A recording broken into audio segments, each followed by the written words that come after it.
Magandang Sabado sa inyong lahat. Ngayong araw na to ay kukuha po kami ng taho o mussel. Ayan, samahan nyo po kami.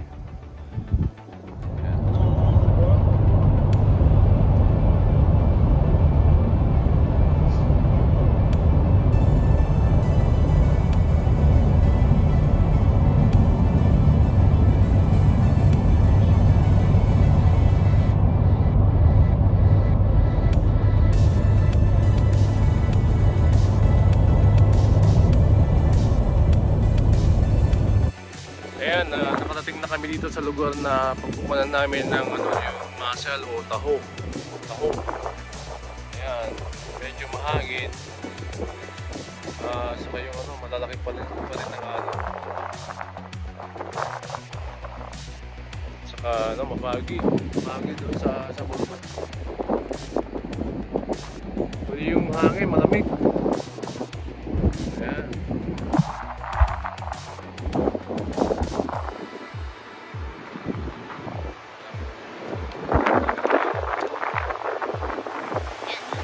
Laging dito kami lagi na fishing o kung anong mussel. Kasi mas yung lalakaran namin, hindi malayo. Kahit na mahirap pabalik, okay lang. Yan.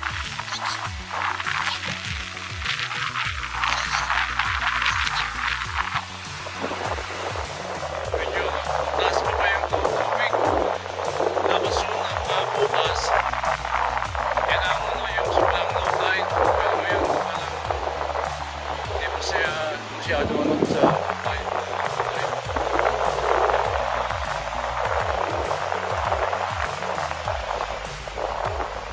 Ayan.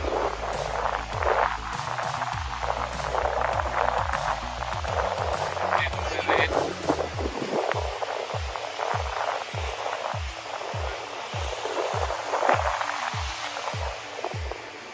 Tayo.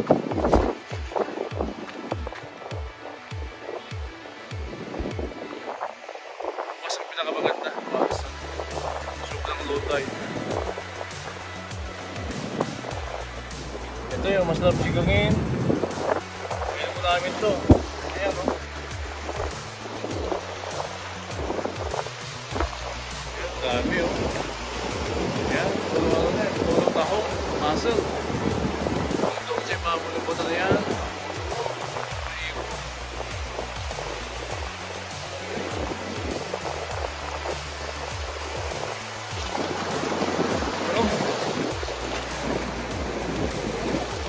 Sayang, yun ay babaw.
Sa patingin yun ako mo.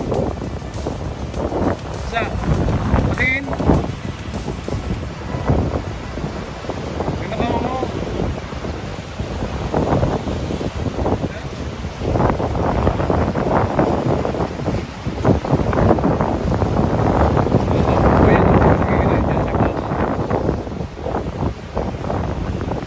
Sana kung rotate na rotate makakabalik kami bukas. Okay. Ano ba yan?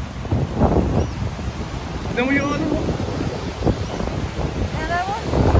Sige na. Lagay mo lang sa back.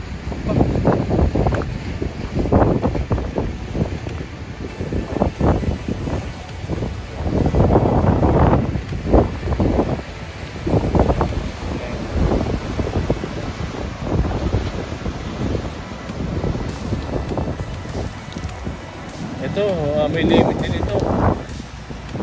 Sa amin, meron din ganito, pero ubus na. 30 yata yung limit na 3 pieces.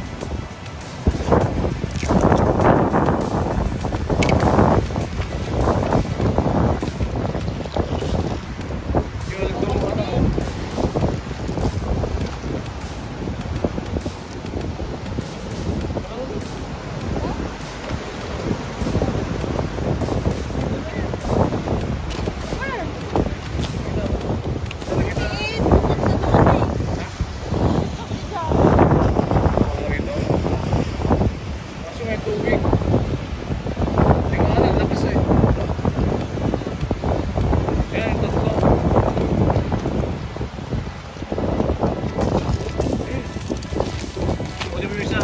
Natin.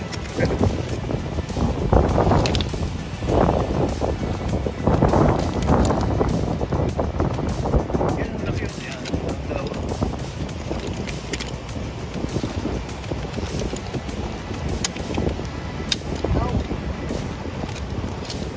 Ito.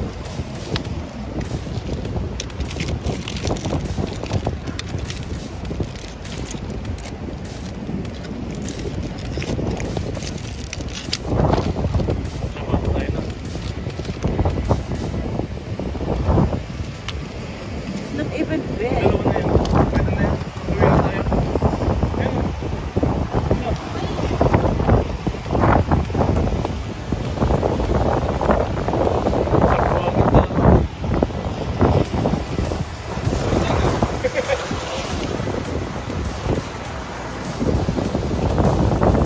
Sa buwangan na. Sa buwangan na. Jimesa.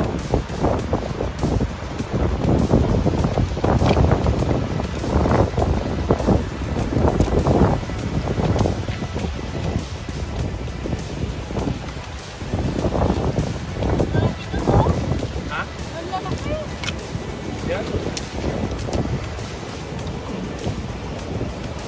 Yan. Kaya naman basa ka dyan. Tubig. Malaki yung tagilid o. Natagilid. Sa ano, sa low tide na yung left lap, yung tide po. Patayo pa lang kumuha dyan.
Ayan, saglit lang kami. Pauwi na kami. Naka-Che. Yan yung ano, mahusig kumuha. Makabalik kami bukas kasi mas maganda yung low tide niya. Ito yung alon eh.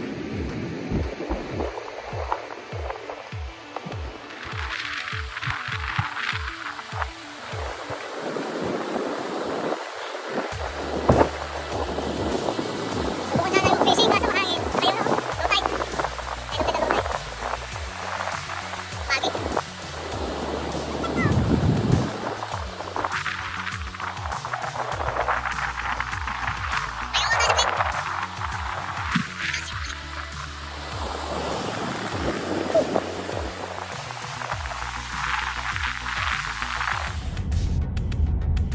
Ayan po, salamat, nakadating na kami sa bahay. Ayun, papakita ko sa inyo yung nakuha namin. Kahit apat na beses namin ito lulutuin. Kasi marami rin ito. Ito yung marami rin itong size kaso. Doon sa may tubig. May nata kami kanina kasi mataas pa yung tubig. Ito, subukan natin na. Subukan ko isa. Lulutuin ko sa air fryer. Kung may buhangin sa loob. Ito, kaya namin isang araw muna nakalagay dun sa tawag dito. Para ilabas na yung buhangin sa loob. Sa kanyang katawan. Ano katawan ba yun? Kanyang shell. Yung air fryer, subukan natin yung isa. Subukan natin kung may buhangin sa loob. Mas maganda kasi ito kasi microwave, kasi sa microwave puputok eh. Lalabas yung laman niya sa loob. 1 minute lang.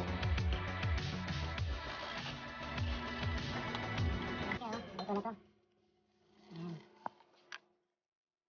Subukan natin kung may buhangin sa loob. Natin.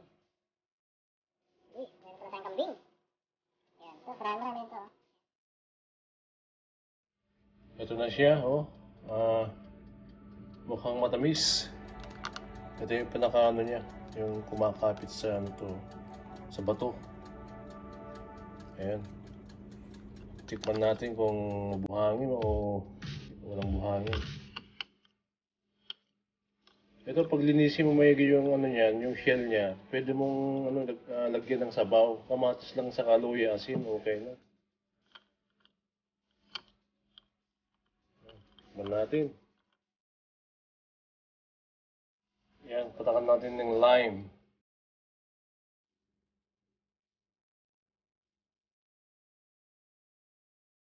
Yan, subukan natin.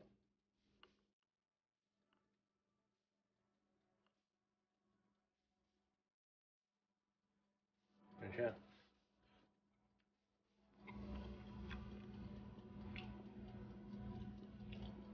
Naku, matamis. Walang buhangin. Yan. Ayan po. Matamis. Pero ano, kain namin isang araw para ilabas nila yung mga buhangin. Kasi karamihan, may laman ng buhangin sa sa loob, sa katawan nila. Sa loob ng shell. Ayan, sana huwag kayong magsawang panoorin tong vlog ko. Sana mag-subscribe po kayo. Salamat po ng marami. Salamat sa panonood. Thank you po.